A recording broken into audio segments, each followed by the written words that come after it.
We are in the book of Acts. We have come nearly to the end. 28 chapters. We're in chapter 27.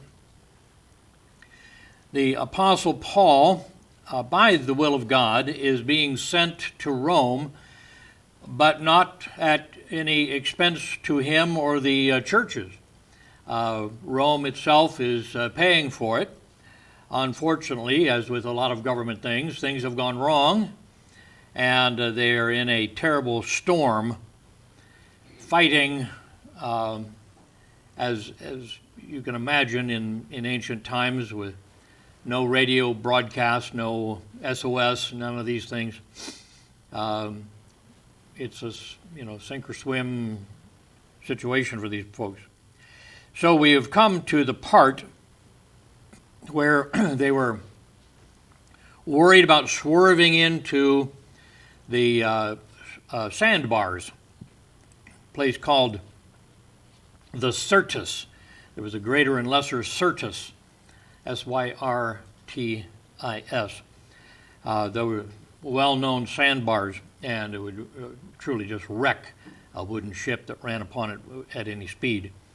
So now, having avoided that, they are fighting the storm, and they're having trouble with the lading. Lading is the word for what their cargo. So we see the ship's freight is jettisoned, and we, being exceedingly tossed with a tempest, the next day they lightened the ship. Now, this word lightened, I was interested to find out, is literally made a casting out. So that's what you do when you're lightening a ship. And this is the precious cargo, the very reason that the master wanted to make sure that this trip was taken, make sure they get the cargo there, and everybody was waiting for their ship to come in. That means all the things were sold and they get the money for the trip.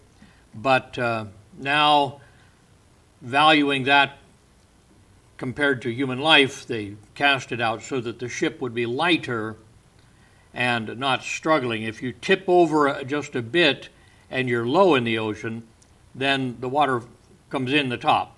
So you make it lighter, you bob up a little bit more easily. Then the ship's furniture is jettisoned, and the third day we cast out with our own hands the tackling of the ship.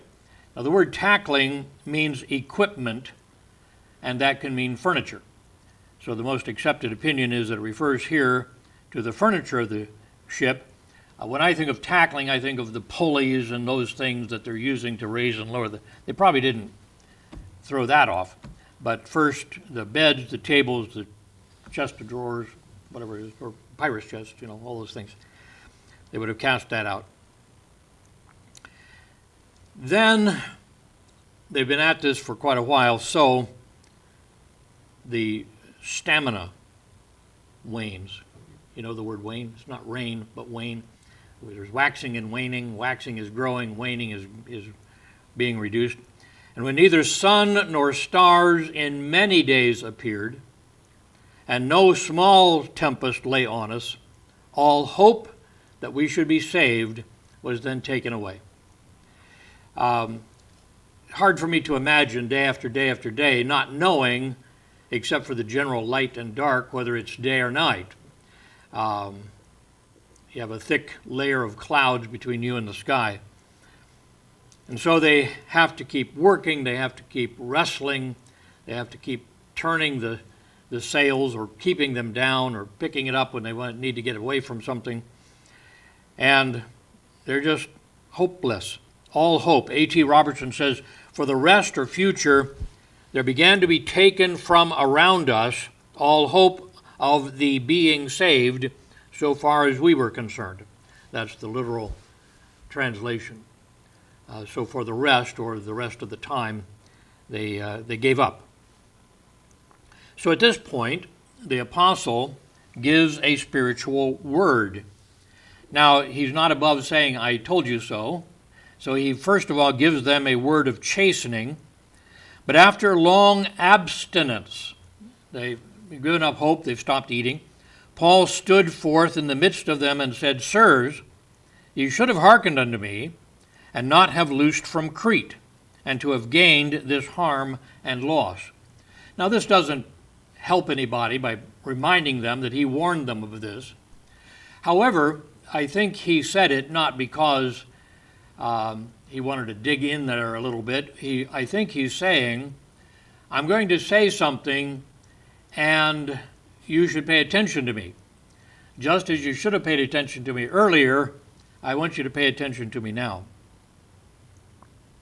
Then he gives a word of cheer. He says, I have God's promise. Now, I exhort you to be of good cheer rather than of no hope. For there shall be no loss of any man's life among you, but of the ship.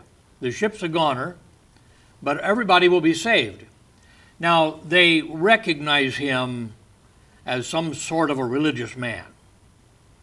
And they would have that at least superstitious appreciation of someone who seems to have some contact with God or the gods, depending on what their background was. So he says that's God's promise and God's provision. For there stood by me this night the angel of God, whose I am and whom I serve. I've had a vision, although he doesn't call it a vision. He says the angel is actually standing beside me. This is an angel of the God that I belong to and the one that I am serving. And then he speaks of God's purposes, saying, here's what the angel told him, saying, Fear not, Paul, thou must be brought before Caesar. This had been God's plan long before he was even arrested. For I want to take you to Rome, God told him. And so he says, you must be brought before Caesar. And lo, God hath given thee, granted thee, along with your life, all them that sail with thee. So he says, God wants me there, and he has granted me your lives as well. Don't you imagine that this is in answer to some fervent prayer on Paul and his team who's with him, for God to spare the lives of these people who are struggling violently against the storm to save all of their lives.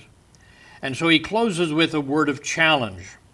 He says, the souls will be saved. Wherefore, sirs, be of good cheer, for I believe God that it shall be even as it was told me. However, he says, the ship will be shattered. Howbeit, we must be cast upon a certain island. So rather than sinking in the deep, we'll crash against a certain island. The angel did not reveal that to him, but so he just names it as a certain island.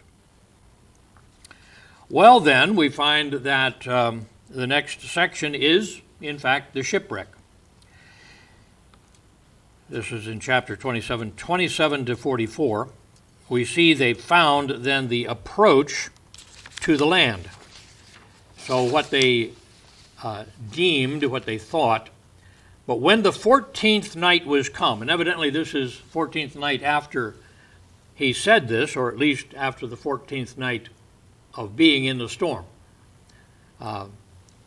That's 2 weeks, for those of you who don't pay attention to calendar. When the 14th night was come, as we were driven up and down in Adria, about midnight, the shipmen deemed that they drew near to some country. Now, what caused this, I don't know. Was it a lightning flash that looked like land? Was it some indication? I don't know if they were making sounding of dropping the marked rope over until it hit the bottom or something, which I've heard they do.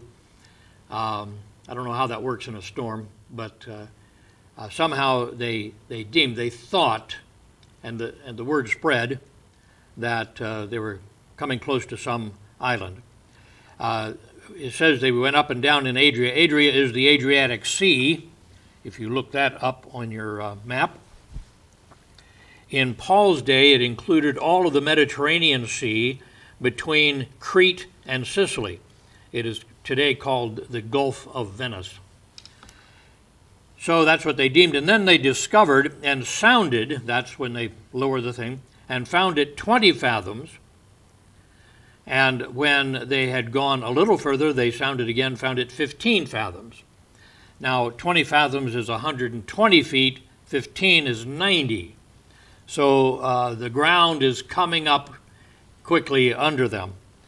Gone a little further, they found it, they come up to 90 feet.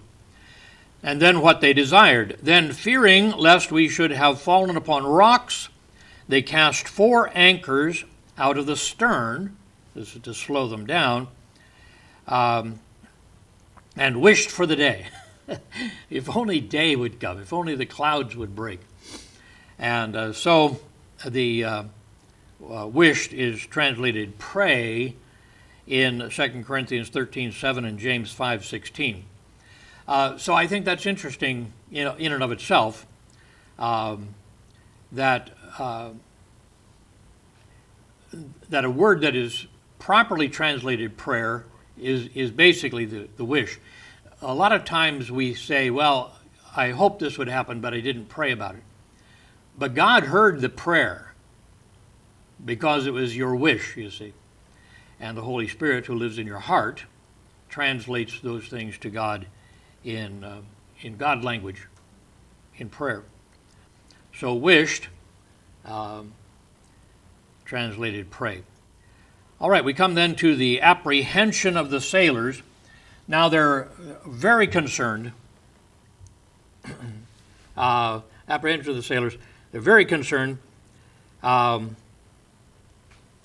missed that. What they desired. They wished for the day. Homer Kent says, normally anchors are placed from the bow, the front. But in a violent gale, such procedure would be useless, for the ship would have immediately swung around. It was important to keep the bow heading toward the land in order to attempt to beach the ship the next morning. So to get it to come up on the beach, that's, and then wished is translated pray. I jumped to that one. All right, apprehension of the sailors. The reason for their apprehension is their desperation. And as the shipmen were about to flee out of the ship, when they had let down the boat into the sea. Now, this little phrase, when you study the language, opens up quite a picture of what's going on. Here's this storm. The boat is headed for the rocks, headed for breaking up. That's going to be no fun. So their deception, under color, as though they would have cast anchors out of the foreship. Now, what's going on here? Well, color is literally a pretext, an alleged reason, a pretended cause. And cast is literally to stretch out. The King James translates it bound in this same word. Cast is translated bound in 22:25. The idea here was we're going to go carry out an anchor to a distance from the prow by means of the small boat. So the idea is they're lowering that little boat that they had brought up and secured, and they're going to put the anchors in it, they say, and then they're going to lower it down, and then they're going to let the little boat out quite a bit, and then tip it over so that the anchors won't be immediately at the front of the boat. That was the pretext.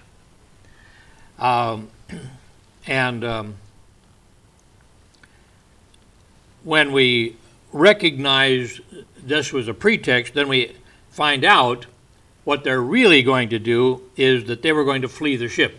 We saw that in verse 30. They were about to flee out of the ship. They were going to put the little boat down and hope for the best from that. However, we find that was the reason. We find the reaction. Paul's practical comment, the sailors are needed desperately. Paul said to the centurion and to the soldiers who were there watching him as one of the prisoners, Except these abide in the ship, you cannot be saved. And they're saying, well, they're not leaving, they're just, and then somebody says, check them out. So now they find out what's really going on. You compare this situation to verse 24, and Homer Kent says, verses 24 and 31 provide an interesting illustration of the biblical viewpoint regarding divine sovereignty and human responsibility. Verse 24 is where God says, I will save you, Paul, and the people on the ship with you. Now Paul says, unless these men stay, it's going to be a problem. So God knew that all on the vessel would be preserved, and if God knows it, it is certain and cannot be otherwise. At the same time, God's sovereignty, which ensured their safety, was not intended to discourage human effort, for this was the means by which God would achieve the end in view. Paul sees that if these men left, they would be short-handed, and what God had intended to be done wouldn't be carried out. Now, God knew that he would say that, and that the soldiers would respond, and he knew that they would be stopped, so it was all going to work out. God knew that. So the sailors are desperately needed, and the soldiers are necessarily decisive. Then the soldiers cut off the ropes of the boat and let her fall off. No escaping by the boat. Paul's perfect confidence. All right, well, this is, the soldiers now interfering with what the sailors were planning to do. And this is where people in a panic are ready to mutiny, who knows what all. But Paul here steps up to show his perfect confidence. So he utters here his exhortation. His first point is that fasting must stop. And while the day was coming on, evidently a break in the clouds as they got close to the land, Paul besought them all to take meat. This is the general word for food. Saying, this day is the 14th day that you have tarried and continued fasting, having taken nothing. Now, in 2 weeks, you won't starve to death. However, you will be wearing low on energy. And when the body is running low on energy, then the mind begins to lag, and desperation, and they're not thinking clearly is his point, I think. So he encourages them.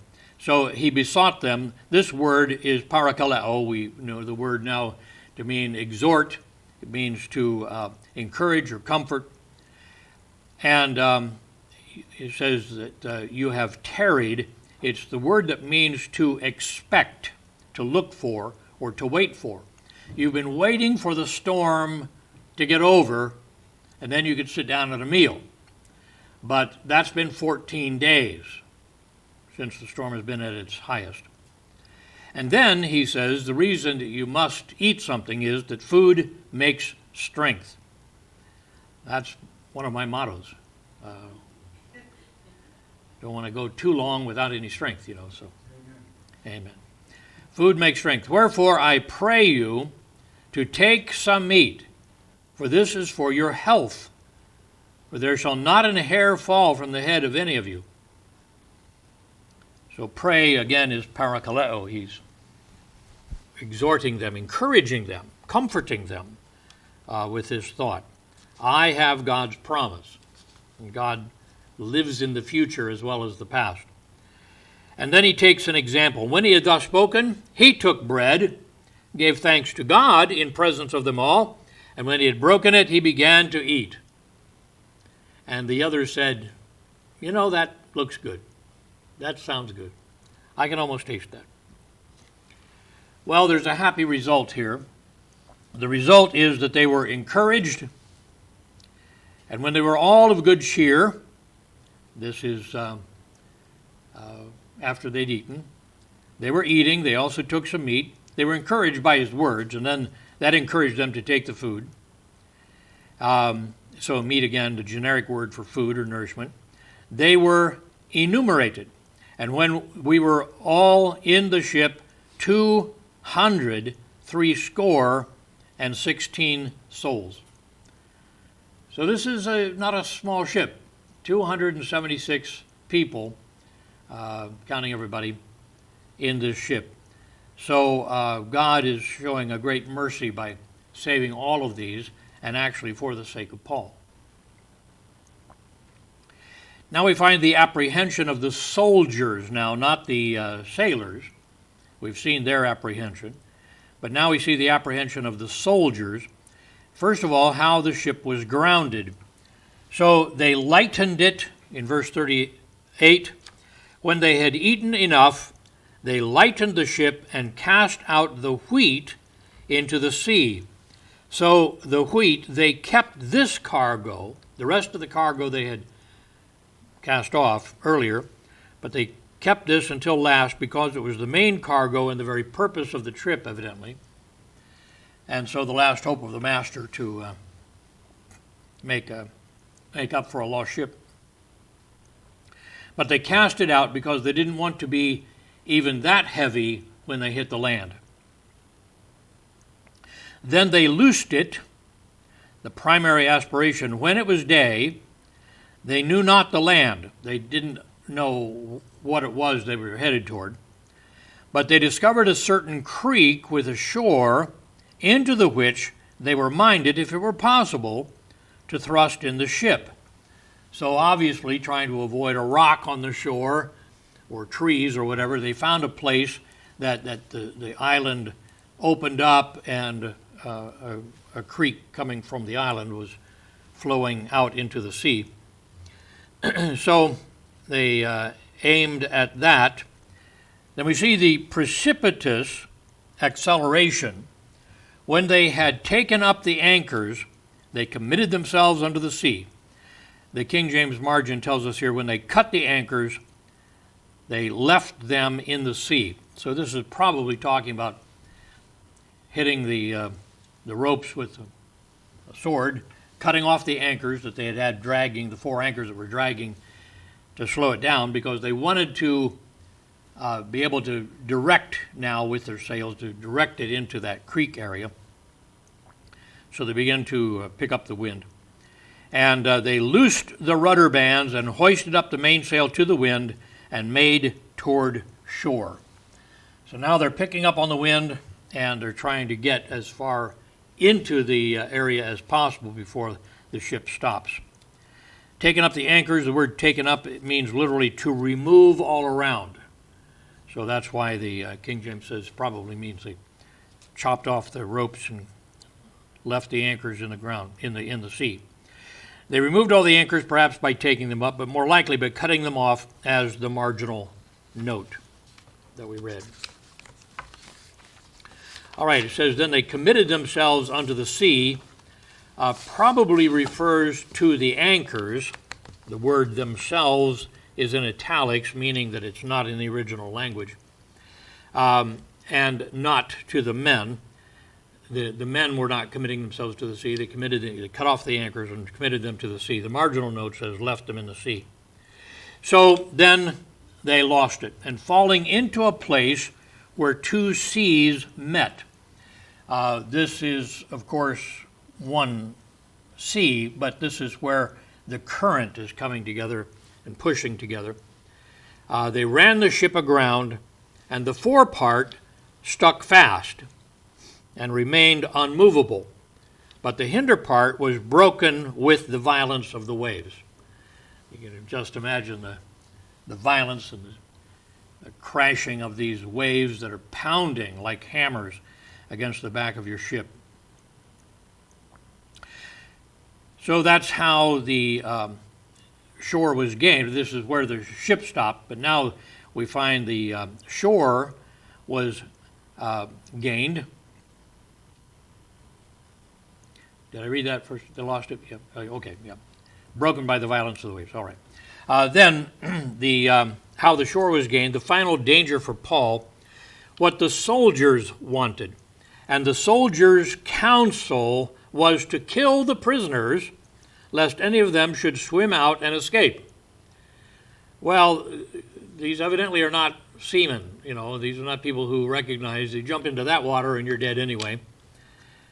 But what the centurion willed. But the centurion, willing to save Paul, after all, he's been quite a help to them all along, kept them from their purpose and commanded that they which could swim should cast themselves first into the sea and get to land.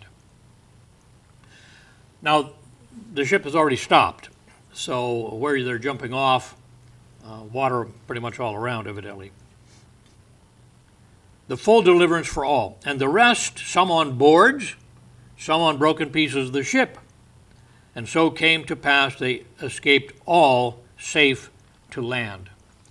A.T. Robertson was the one who pointed out, Paul the prisoner is the hero of the voyage and shipwreck, a wonderful example of God's providential care. Providential care is not miraculous, but providential, His care for them in the midst of all of this. We come then to the winter in Malta. Turns out that's where they are. Melita, a Phoenician word meaning refuge, is an island in the Mediterranean Sea called Malta today. You can look it up. The bay in which they wrecked is now called St. Paul's Bay, where they assume it was. The bay is about 2 miles deep, 1 mile wide. The barbarians of verse 2, we are now in chapter 28, are probably Phoenicians. Phoenicians were known ship travelers. They went all over. The word Palestine was given to the Holy Land by the map makers who took the word pretty much from Phoenicians.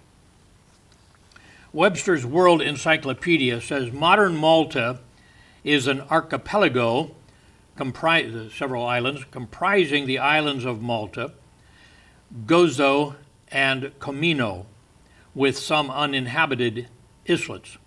58 miles south of Sicily, 180 miles east of Tunisia, birthplace of the Tunises, I think, some Tunises. Capital is Valletta. Population as of 1995, the latest I could find, was 370,000. It is known for its dry summers and mild winters. Its average annual rainfall is 16 inches. Its average winter temperature is 13 Celsius.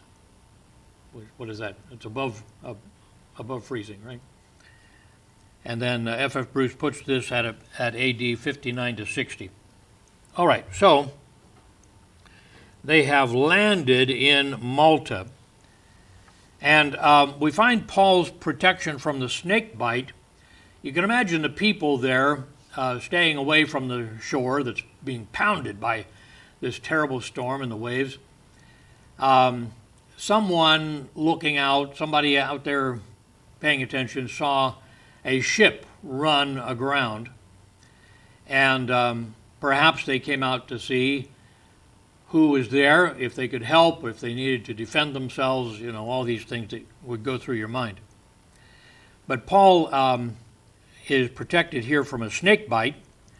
Notice, first of all, what the people wrought, what they did, the name of the island, and when they were escaped, crawling up on that sandy shore, when they were escaped, they knew that the island was called Melita. The nature of the islanders and the barbarous people showed us no little kindness, for they kindled a fire and received us, every one, because of the present rain and because of the cold. So it was wintertime, cold weather, and they welcomed them with a warm fire. Now, barbarous people is the Greek word barbaros. That doesn't help us much, does it? A.T. Robertson says, the Greeks called all men barbarians who did not speak Greek. Not barbarians in our sense of rude and uncivilized, but simply foreign folk. Diodorus Siculus says that it was a colony of Phoenicians, and so their language was Punic. And his name was Diodorus. I don't know if he had been deodorized somehow. Some say the original meaning refers to those who spoke in a rough, repetitious way, sounding like barbar, while others say the original meaning means bearded people, and that a barber is one who shaves off the beard. Rather than the normal Roman style of being clean-shaven. Well, as we come to an end here for today, what the people thought. They thought Paul was a guilty man because of what they saw in verse 3. And when Paul had gathered, he got to work, helping build the fire. Paul had gathered a bundle of sticks and laid them on the fire. There came a viper, a snake, out of the heat in the wood that he had gathered, evidently, and fastened on his hand. It's hanging from his hand. And what they said, when the barbarians saw the venomous beast hang on his hand, they said among themselves, "No doubt this man is a murderer, whom, though he had escaped the sea, yet vengeance suffereth not to live." The gods or karma or something has given him the death sentence. But they changed their mind. After they thought that he was a guilty man, they thought Paul was a God man. Slight change of opinion. And this because he shakes off the snake, and he shook off the beast into the fire and felt no harm. Let's go back for some more wood. He just goes about his life. And you know why? Because God told him he had to be at Rome. He had to be before Caesar. So he says, I can't die here. That's not possible. He should have swollen. Howbeit, when they looked, when he should have swollen or fallen down dead suddenly, because this was the land where the vipers lived and people had been bitten before, and they certainly would swell up by means of the venom and often then die, he seemed too supernatural. And after they looked a great while and saw no harm come to him, no swelling at all, they changed their minds and said that he was a god. So I guess it had to be one of the two. Huh? All right, 5 minutes. We see then the healing of Publius' father. Hospitality. In the same quarters were possessions of the chief man of the island, whose name was Publius, who received us and lodged us 3 days courteously. Now, I don't know what kind of house he had that would house 276 people. Maybe it was just quarters that he had, houses and so on. But very courteously. Chief man is protos, meaning first. He was the first man. A.T. Robertson offers an official title correct in Malta, according to the archaeologist Ramsay writing in his book St. Paul. An inscription in Malta called Prudens, primate, or first, of the Maltese. So this man, this chief man, had offered them hospitality, but then Paul offers healing. The governor's parent is healed. And it came to pass that the father of Publius lay sick of a fever and of a bloody flux. Sounds bad. To whom Paul entered in and prayed and laid his hands on him and healed him. Fever is the plural of puritas, meaning fiery heat, a fever. Plural indicates repeated or recurrent fevers. Then bloody flux is the Greek word dysenteria. We get our word dysentery from it. It's literally hard bowel. So our word dysentery, that means diarrhea with the passage of blood and mucus in the stool. So not what you wanted to hear in Sunday school class, but there it is, part of the harshness of this world. The disease could refer to bacillary dysentery, caused by bacteria and usually short-lived, or more likely in this case, amoebic dysentery caused by the infection of the protozoan entamoeba.